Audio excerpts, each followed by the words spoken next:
আছোঁ এতিয়া ভাদৈ আৰু আমাৰ ২ নং কঁঠালগুৰি আৰু এৰাপথাৰ সংযোগী পথৰ কাষত। আৰু অথনি দিনতে দেখিছিলোঁ এই ঠাইখিনিতে কুকুৰ পোৱালি এটা ঘূৰি ফুৰিছিলে আৰু এতিয়া এই এনেকুৱা অৱস্থাত পৰি আছে চাওকচোন। দেখিয়ে মনটো বেয়া লাগিলে, মানে ক'বলৈ ভাষা নাই আৰু।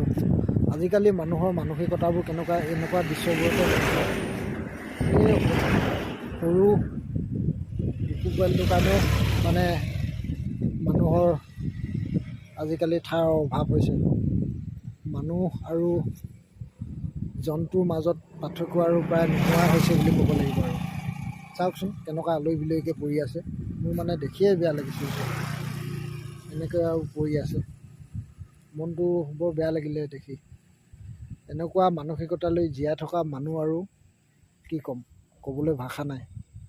এই কুকুৰ পোৱালিটোৱেনো বাৰু কি ভুল কৰিলে কওকচোন। এনেকৈ চাওকচোন, মানে দেখিয়ে বেয়া লাগিছে আৰু কি ক'ম, ক'বলৈ ভাষা নাই, ভাষাহীন।